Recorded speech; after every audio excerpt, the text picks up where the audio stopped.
So,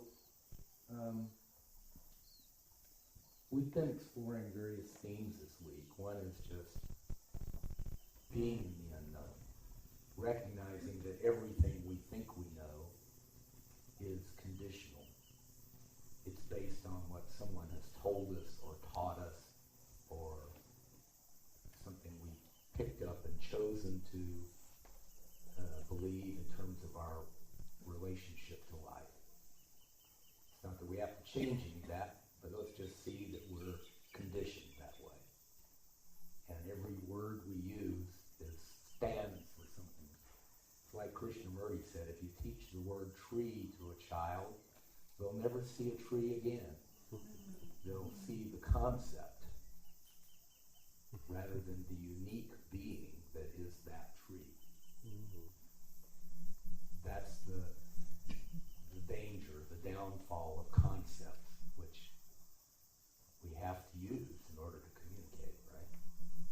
But the word is not the thing described, as Krishnamurti said often. So remembering that. We're in a mystery.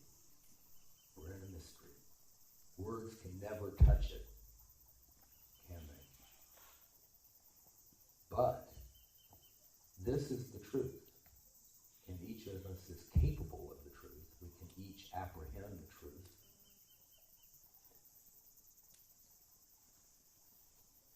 And the truth is that which can't be spoken. Then we've also looked at love. In a little experiment we did yesterday, perhaps showed how love is a transformative element in our being if we allow it to flow. It's not something that belongs to us. It's something that has us. It's part of us. Essentially, we are that. If we let it have its way with us, it will transform our being. But like in the Sham Etienne dance yesterday, we have to choose, at least initially, I do, to bring my love to a situation. Because it's easy to sometimes not want to be seen, or not want to be that available. Now, there's a relationship with truth, between love and truth. I'd like to bring you just a little bit of that from Adyashanti. This is from his book, Emptiness Dancing. You noticed I've quoted him a lot this week. Emptiness Dancing is a wonderful teaching. And I think it should be required reading for dance leaders, actually, because it touches on the human condition in such a deep way. And we're dealing with the human condition in the dances of universal peace. The dances address the human condition, and they address you and me, and how we relate to life or don't relate. Anyway, this is in his chapter on love, but he says, true love is synonymous with truth. It's not different than truth. It's not the love of going to the prom with the perfect person. That's fine, of course, but this is something different. The deepest essence of love doesn't fall in and out. Love is, period. It loves even people your personality might not like, as we found out. This is not because you develop it or become wholly noble or saintly. That has nothing to do with the love I'm speaking about.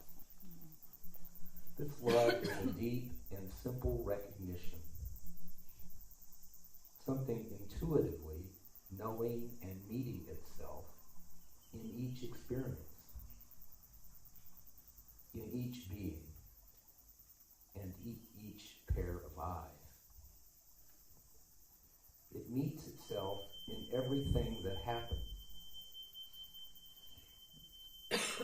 Smoke alarm in the what? Oh. It meets itself in everything that happens. It's the love simply for the fact that there's anything happening at all, because that's the real miracle. It could so easily be that nothing exists. Much easier to have nothing than something. It's a miracle that anything happens, and we live in this abundance called life.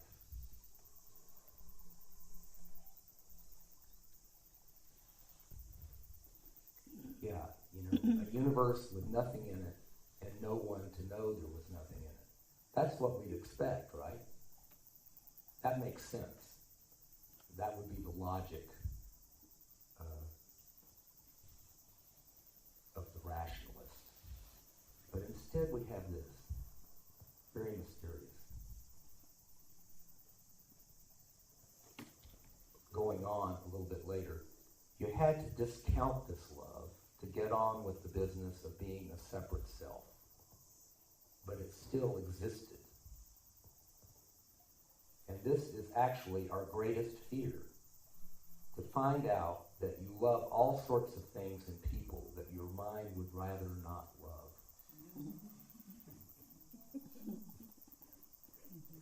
Possibly the only fear greater than death is love, real love.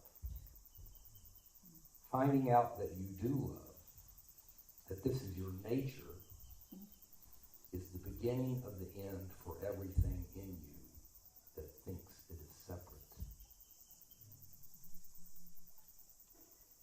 I'm going to read that again.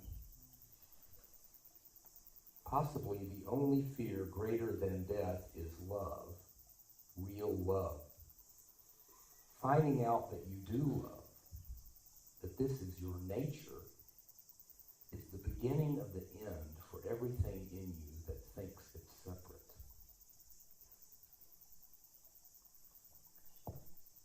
We may take up our practices in a efficient and very systematic way, thinking that we can end the tyranny of the ego that way. But it's really love that ends it, and not the kind of love that we find in a conditional way. It's the love that enters in when we're truly present, when we're truly authentic, when we're willing to come forward and be present.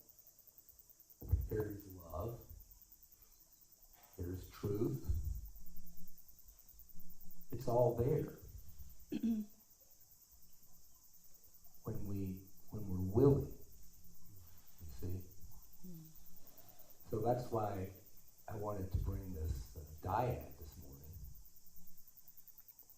The willingness to be seen, and if we're not willing to check that out, gee, why am I not willing to be seen? May need to be a little work done there. When I first started doing the dances, I couldn't stop crying. I cried for about a year. It just came out of me. There was something deep, deep, deep that didn't want to be seen, but knew it had to be seen here in this safe container. The dances, people often say, I found my tribe. You know, I can be who I am. Well, right, because we're closer to the truth of who we are here. But the dances are just training wheels for life, you know. If you go back to the office and go back to sleep, or you're on the highway shaking your fist at other drivers, you know, the training wheels have gone off the bike. So we're here to really learn about ourselves, to really change because we want to. My friend that has this braid stick in her grave and sleep in it says that we have to want to want to be close to the one, close to the divine, and have that love of the divine come into every place in our being that has never had love. We need to, if we, at least bring that love ourselves to our own self, and it's really the divine doing that when we're doing it. And allow that love to, the undertow of it, just like at You Chums, take you on out. Because it's the beginning of the end of everything of the separate self. So, practice being the only source of love. Shameten et Dodilach. Take it up as a practice. See what happens. You don't have to tell anybody you're doing it. But allow love to be the elixir. Anayat Khan says it's like the water of the Ganges. In and of itself, it's a purification. It'll purify and carry away anything that stands in the way of opening up, being available. I was going to bring just a bit more from Anayat Khan. We all know what I'm going to read here probably, but after what I've said, listen to this. There is in the human a false self and a real self. The real self contains the eternal. The false self contains the mortal. The real self has wisdom. The false self, ignorance. The real self can rise to perfection. The false self ends in limitation. The real self has all good. The false self is productive of all evil. One can see both in oneself, God and the other one. By conquering the other one realizes God.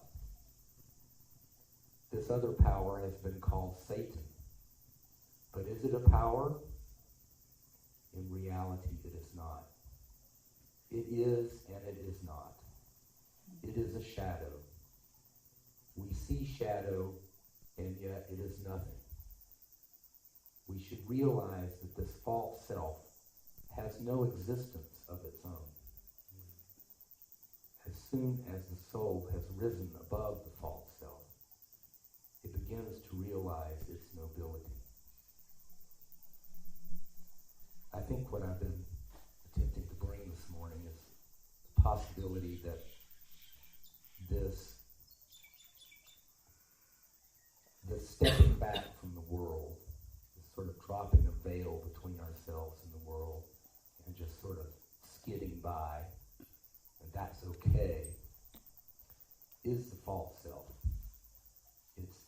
It's not fully who we are, but it certainly is accepted and expected in our world, isn't it? It's good enough. But the life divine, the life that calls us out, is engaged. We don't get to sit behind our veil.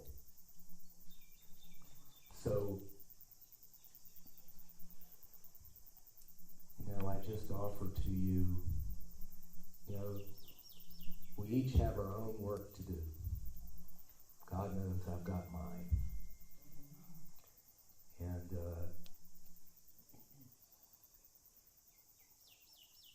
these are things I've found out through